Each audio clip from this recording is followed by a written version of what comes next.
Hello everybody, we are discussing the Patrick Kane trade that just went down between the Chicago Blackhawks and the New York Rangers, and this is big for both sides. We knew Kane very well could be traded. We had been hearing about it for a long time, but you never really believe someone of Kane's legacy would be on another team. But here he is now being traded to the Rangers. This actually is faster than we thought it would happen. Thought it would be a little bit closer to the deadline, but yeah, here are the details. For the moment, it seems like that the Rangers are sending over conditional picks to the Blackhawks, and it appears that the biggest thing here is that they will send a conditional 2023 second-round pick and a fourth-round pick to the Hawks. And if the Rangers make the conference finals, then the second-round pick becomes a first-round selection in either 2023 or 2025. Excuse me, 2024 or 2025. And I just wanted to say for this is really kind of one of those things where you're hoping maybe Chicago could have got more. But you look at the issues with Patrick Kane with his hip and the fact that he is an unrestricted free agent, you are aware that there is some risk involved for the Rangers. And also, I was trying to see if there was anywhere where I could read about the retention of salary, yet I don't think there's anything at the moment that I have seen. But you have to imagine Chicago is at least holding on to 50% of this, if not more. And let's talk about what this exactly means in general for Chicago and what it means for New York with this big trade going down. Undoubtedly, this is the end of an era for the Chicago Blackhawks. Yes, they achieved a very remarkable amount of things in this time in the Patrick Kane, Jonathan Toews era, but this is really one of those big two guys that are being moved out after years of playing for the Windy City team, and you really just didn't think it would happen. Like I said earlier in the video, I never imagined Jonathan Toews or Patrick Kane would play for other teams, but here we are at this point where Patrick Kane will be playing for a team not named Chicago, and very soon, I would imagine here. Also, I think this also would mean Jonathan Toews is going to likely.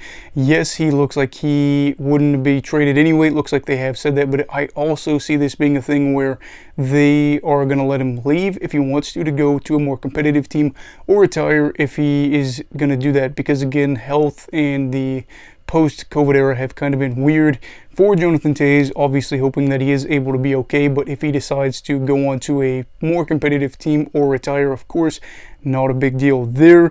And then I think this means that the rebuild continues on with even less resistance. I don't feel like it's had even... I'm not sure I understand. Sorry, Siri. But I don't think that that's been anything crazy here. I don't think that there's been a lot of resistance during this rebuild, but I also see this as a franchise icon being gone. Fans have even less of a reason to want to compete, and they want to be able to acquire bigger picks. Or better picks, I should say. What does this mean for New York?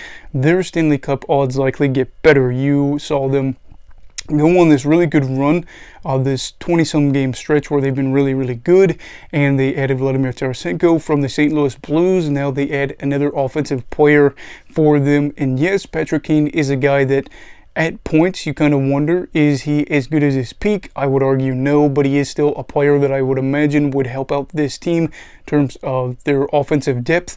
And I'm not saying that like he's a bottom six player by any means. He is still a player that is a game changer in certain ways. He's able to go out there and to help his teammates out, to be able to help those guys get better opportunities for themselves. And we know that this could be a big thing here with his connection with Artemi Panarin. They played 2 years together with the Chicago Blackhawks when Artemi came over from Russia.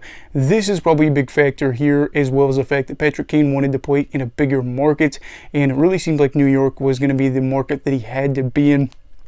So for him, I think that this is good for Kane, of course, because he goes to be on a more competitive team. And for New York, like I said, their odds get better, and they already have that chemistry there with him and Panarin.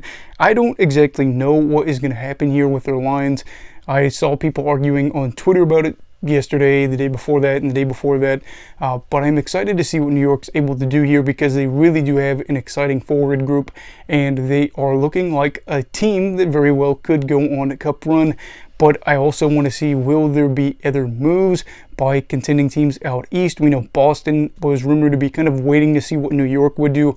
Will the Bruins try to make a move? There's a bunch of other teams out there that know they have to be competitive considering the East is a mess this year with how many good teams are. But not only that, teams out west know that they have to play these teams eventually once they would get to the Stanley Cup final. So we will have to see what Chicago's plan for now. Well, it's really just focused on trying to get Connor Bedard and rebuilding for the future. Past that, not just Bedard, but building up what they've been able to do. I think The Athletic had them really high ranked for their prospect rankings. So for them, focus on the bright side of this, even though it does stink for fans of a team that have seen a player that is top 3 for goals, assists, and points. And for them, they are going to be trying to get back to that success that they had in the 2010s. As for New York, they're going to try to go on and win the Stanley Cup for the first time since 1994, and they look dangerous. What are your thoughts on this trade? Of course, Chicago could be getting a first-round pick out of this, depending on whether or not the Rangers play well. And for them, I'm sure Hawks fans would like to see the Rangers play well for Patrick Kane's sake and then for their pick's sake. But anyway, let me know your thoughts on the trade down below in the comments. Please make sure to like this video if you enjoyed it. Subscribe if you're new. Everybody stay safe. Have a great night, and you go off hockey all right.